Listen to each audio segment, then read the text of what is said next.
श्री शिवाय नमस्तुभ्यम। हर हर महादेव महाराज।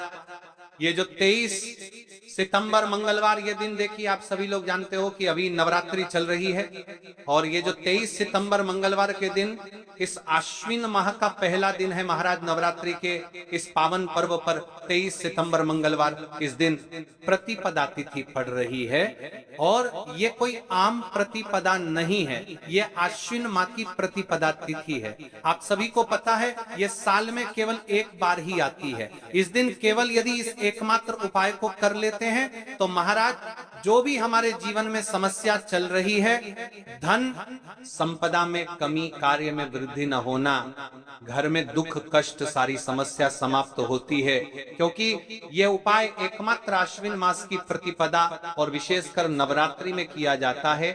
माँ दुर्गा का दूसरा दिन, सबसे बड़ा दिन महाराज, मात्र एक तुलसी की लकड़ी का दीपक 11 चावल के दाने किस समय करना है, ये बात हम आगे करेंगे।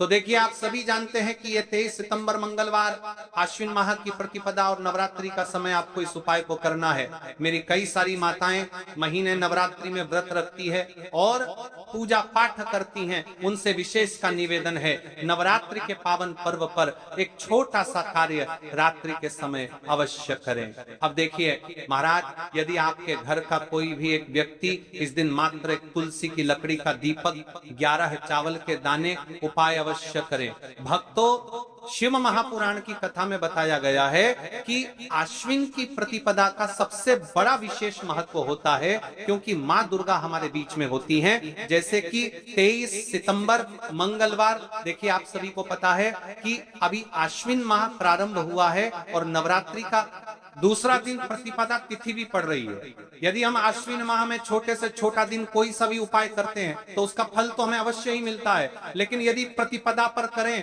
तो उसका फल 100 गुना बढ़ जाता है। सर्वप्रथम ये सारी तिथियां की जननी है और माँ दुर्गा विशेष नवरात्रि का दूसरा दिन एक तुलसी की लकड़ी का दीपक 11 चावल के दाने 23 सितंबर मंगलवार, इस उपाय को अवश्य करें।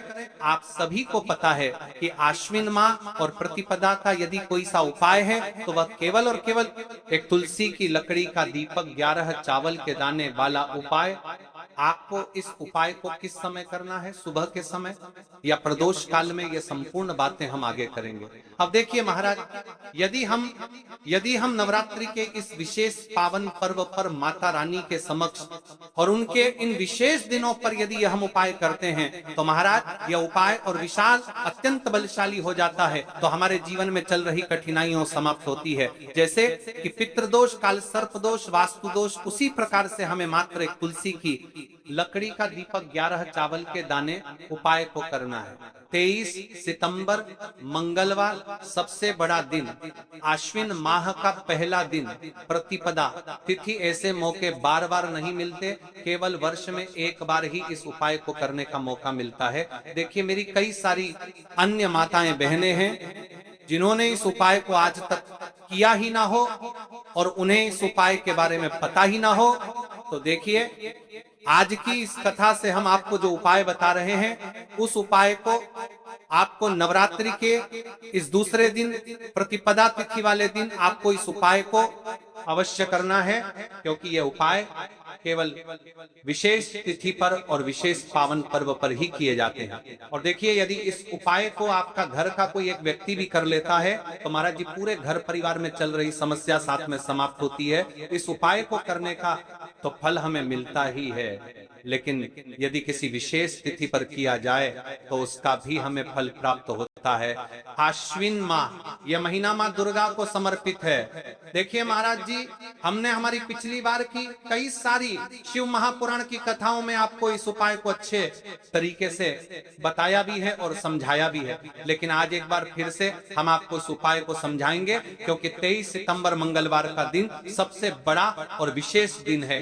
देखिए यदि आपने इस एक तुलसी की लकड़ी का दीपक 11 चावल के दाने उपाय को कर लिया, सबसे बड़ा अदपर बिता दिया, पुरानी कर पात कर तर कर तर पात कर तर पात कर तर पात कर, तो आपको इस उपाय का वह फल मिलेगा जिसकी आपने कभी कल्पना भी ना करी होगी। देखिए महाराज जी, जो मनोकामना बड़े बड़े पूजा पाठ से पूर्ण नहीं होती, वह केवल इस आश्विन माह की प्रतिपदा तिथि के दिन माँ दुर्गा का दूसरा दिन एक तुलसी की लकड़ी का दीपक 11 चावल के दाने को करने से पूर्ण हो जाती है। देखिए मेरी कई सारी माताएं बहनें हैं जिन्हें पता भी नहीं है कि उनके जीवन में जो समस्या चल रही है उसका कारण क्या है, यानी कि मुख्य कारण क्या है, किस वजह से ये समस्या है। मतलब भाई जीवन में जो अटकने आती हैं, जिनका कारण अक्सर हमें पता ही नहीं चलता। देखिए महाराज, आपके जीवन में जो भी समस्या चल रही है, वह काल सर्प दोष, वास्तु दोष या फिर कोई अन्य समस्या, आपके घर में माता लक्ष्मी का स्थायी वास न होना, बार बार लड़ाई झगड़ा या फिर विवाद होना, यह सबसे बड़ी समस्या है।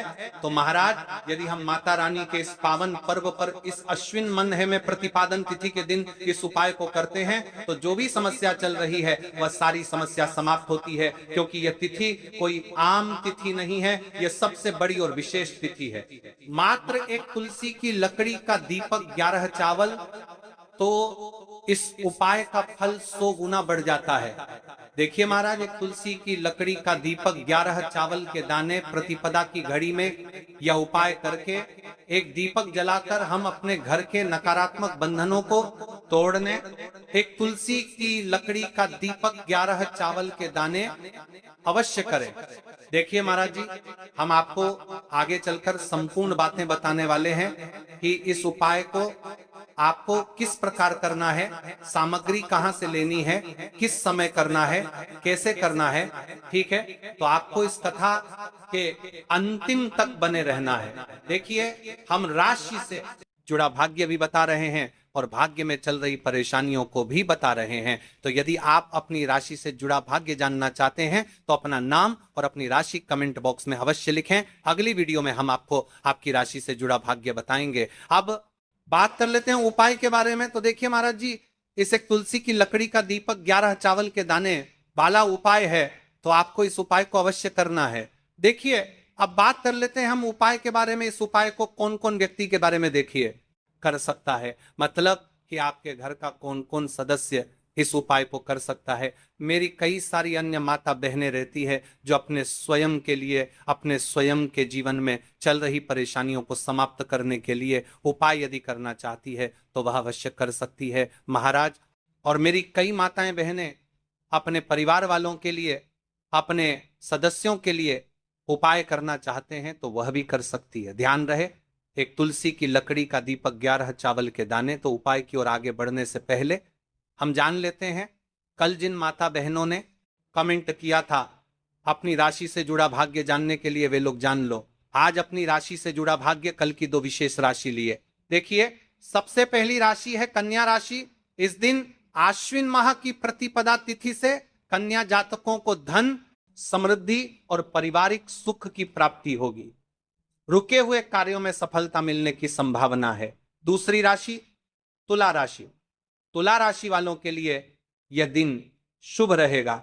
आर्थिक लाभ, दाम्पत्य जीवन में सुख और सौभाग्य की वृद्धि होगी। साथ ही मान सम्मान और कार्य क्षेत्र में प्रगति की संभावनाएं भी बनेंगी। अब चलिए, अब तो हम उपाय की ओर चलते हैं। ध्यान से सुनिए संपूर्ण बातें। 11 चावल के दाने और 1 चुटकी हल्दी, ये तीनों वस्तुएं देखने में सामान्य प्रतीत होती हैं, परंतु इनका महत्व और शक्ति अद्भुत है। जब इन्हें सही विधि से सच्चे मन और श्रद्धा के साथ शिव मंदिर में प्रयोग किया जाता है तब यह उपाय अलौकिक परिणाम प्रदान करता है। तो देखिए, तुलसी की लकड़ी का दीपक, 11 चावल के दाने और 1 चुटकी हल्दी। तो सबसे पहले आपको हम दीपक के बारे में बताते हैं। तुलसी की लकड़ी का दीपक, तुलसी माता का वर्णन शास्त्रों में अत्यंत पवित्र माना गया है।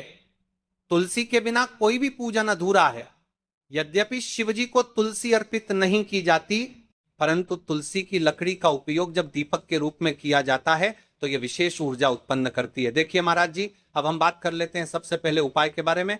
तो देखिए, तुलसी की लकड़ी का दीपक, 11 चावल के दाने और 1 चुटकी हल्दी, तो सबसे तंत्रा साफ करने की ये थी। पहले आपको हम दीपक के बारे में बताते हैं।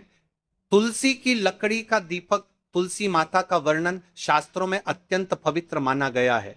तुलसी के बिना कोई भी पूजन अधूरा है। यद्यपि शिवजी को तुलसी अर्पित नहीं की जाती, परंतु तुलसी की लकड़ी का उपयोग जब दीपक के रूप में किया जाता है तो यह विशेष ऊर्जा उत्पन्न करती, यह दीपक भक्त की मनोकामना पूरी करने में सहायक होता है। अब देखिए महाराज जी, 11 चावल के दाने का महत्व जानिए। चावल शुद्धता और समर्पण का प्रतीक है। हर दाना अखंडता और पूर्णता का द्योतक है। 11 अंक स्वयं में शक्तिशाली है। यह एकता और आध्यात्मिक जागृति का प्रतिनिधित्व करता है। जब 11 चावल शिवलिंग पर अर्पित किए जाते हैं तो यह 11 इंद्रियों का नियंत्रण और शुद्धिकरण करता है। मात्र एक चुटकी हल्दी, हल्दी मां भगवती का प्रिय है और यह सौभाग्य, आयुर्वेद और पवित्रता का प्रतीक है। शास्त्रों में कहा गया है कि जहां हल्दी का प्रयोग होता है वहां मां लक्ष्मी का वास होता है। इसलिए जब इस हल्दी का प्रयोग शिव मंदिर में किया जाता है तो यह शिव शक्ति और लक्ष्मी दोनों की कृपा प्रदान करता है। कई सारे लोग प्रश्न करेंगे कि महाराज जी, ना ही शिव जी को तुलसी समर्पित कर सकते हैं और ना ही इस उपाय को किया जाता है। तो देखिए, इस उपाय को आपको शिव मंदिर की चौखट पर करना है। ये जो दीपक हम प्रज्वलित करेंगे ये शिव मंदिर की चौखट पर करेंगे। तुलसी का संबंध आध्यात्मिक शांति, मानसिक स्थिरता और रोग नाश से है। जब तुलसी की लकड़ी का दीपक जलता है तो घर या मंदिर के आसपास की नकारात्मकता तुरंत दूर हो जाती है। तो देखिए महाराज जी, आपको इस तुलसी की लकड़ी के दीपक के बारे में हम आपको सबसे पहले बताते हैं। हालांकि आपके दूर परमा की जमाने को तुरु हो जाती है, हालांकि दूर पर मनी को तुरु कर दूर करता है और बीचों की जमाने को तुरु हो जाती है। मानसिक स्थिर, तीनों उपाय को साथ में ही करना है। लेकिन सबसे पहले और प्रथम तुलसी की लकड़ी का दीपक। तो देखिए, तुलसी की लकड़ी प्राप्त करना, यदि घर में तुलसी का पौधा है तो उसकी जड़ के पास की नरम लकड़ी लेनी है। यदि घर में तुलसी का पौधा नहीं है तो बाजार से भी तुलसी की लकड़ी खरीदी जा सकती है। कई सारे घरों में तुलसी का वृक्ष नहीं होता है तो आप ये भी कर सकते हैं। ध्यान रहे, यदि आप किसी और के घर से ले रहे हैं तो उससे दक्षिणा अवश्य दें। बिना दक्षिणा के तुलसी लेना अशुभ माना जाता है। लकड़ी को तैयार करना, तुलसी की लकड़ी को छोटे टुकड़े में काटकर उसकी बत्ती बनानी है। उस बत्ती पर कपास रुई लपेटना है ताकि वह दीपक में ठीक से जल सके। अब यहां पर महाराज जी, कई सारे लोग प्रश्न करते हैं कि दीपक हमें आटे का लेना है या फिर हमें दीपक मिट्टी का लेना है। तो देखिए, आपको मिट्टी का दीपक का प्रयोग करना है क्योंकि हम तुलसी के लकड़ी के दीपक वाला उपाय कर रहे हैं। ठीक है, दीपक केवल मिट्टी का होना चाहिए। पीतल, कांसे या किसी और धातु का दीपक इस उपाय में उपयोग नहीं करना। मिट्टी का दीपक धरती तत्व का प्रतिनिधित्व करता है और यह शिव पूजन में सबसे उत्तम माना जाता है। अब देखिए महाराज जी, हमें तेल का किस प्रकार प्रयोग करना है। तो देखिए, तेल का प्रयोग इस दीपक में तिल का तेल या घी का प्रयोग करें। तिल का तेल पापों का नाश करता है और घी समृद्धि व शांति का वास कराता है। अब कई सारे लोग प्रश्न करते हैं कि महाराज जी, आपने हमें ये तो बताया ही नहीं कि कितने दीपक का उपाय करना है, आखिर दीपक कितने बने हैं। तो देखिए, कितने दीपक जलाने चाहिए। यदि समस्या बहुत बड़ी है, जीवन में गहरा संकट है, तो 5 दीपक जलाने चाहिए। यदि सामान्य कामना है तो 1 दीपक भी पर्याप्त है। हर दीपक जलाते समय यह भावना रखें कि हे भोलेनाथ, यह दीपक मेरी अंधकारमय जीवन राह को प्रकाशमय करे। जे के महाराज जी, तुलसी के लकड़ी के दीपक वाला उपाय है, यह कोई साधारण उपाय नहीं है। तो आपको क्या क्या सावधानी बरतनी है। दीपक को शिवलिंग पर प्रत्यक्ष रूप से न रखें, इसे मंदिर की चौखट पर या बनाए गए स्वस्तिक पर रखें। दीपक जलाते समय मन में शुद्ध भाव होना चाहिए। दीपक बुझने के बाद उसकी राख को पवित्र स्थान पर ही विसर्जित करें। महाराज जी, जैसे ही तुलसी की लकड़ी का दीपक जलता है वैसे ही साधक को एक अलग ही शांति का अनुभव होता है। चावल अखंड और शुद्ध होने चाहिए। टूटे हुए दाने अशुभ माने जाते हैं। 108 दानों को अलग करके एक छोटे डिब्बे या पुड़िया में सुरक्षित रखना है। चावल अर्पण की विधि अब सुनिए महाराज जी। 108 चावल के दानों का प्रयोग कैसे करना है। अब देखिए महाराज जी, जैसे ही आपके चावल के दाने आप एक पुड़िया में रख लेते हैं, अब आपको शिव मंदिर में जाकर के इस उपाय को करना है। तो देखिए, आप एकदम स्वच्छ जल से नाहट होकर के शिव मंदिर पहुंचे और आपको इस उपाय को करना है। तो देखिए, कई सारी मेरी अन्य माताएं बहनें रहती हैं जो शिव मंदिर में जाति से ही दूसरी अन्य माता बहनों से सामग्री मांगने लगते हैं, जैसे कि ओ जीजी अपने बेलपत्र लाए हो क्या एक देना, आज मैं लाना भूल गई, वह जीजी थोड़े से फूल दे दो। तो देखिए, आपको शिव मंदिर में जाकर के ये नहीं करना है, आप सिर्फ अपनी सामग्री से उपाय कीजिए और घर आ जाइए। ठीक है, जब मंदिर जाएं, सबसे पहले शिवलिंग पर गंगा जल या शुद्ध जल चढ़ाएं, नमः शिवाय का जप करते हुए शिवलिंग का ध्यान करें। अब सबसे पहले एक चावल का दाना गणेश जी के स्थान पर अर्पित करें, क्योंकि गणेश जी बिना हर कार्य अधूरा है। इसके बाद शेष 107 दानों को एक एक करके शिवलिंग पर अर्पित करें। हर दाना चढ़ाते समय मन में एक एक प्रार्थना करें। जैसे पहला दाना है, शिव मेरे जीवन से रोग दूर करो। दूसरा दाना है, महादेव मेरे घर में सुख समृद्धि लाओ। तीसरा दाना है, भोलेनाथ मेरे संतानों को रक्षा दो। चौथा दाना, मेरे व्यवसाय नौकरी में सफलता दो। पांचवा दाना, मेरे परिवार में एकता बनी रहे।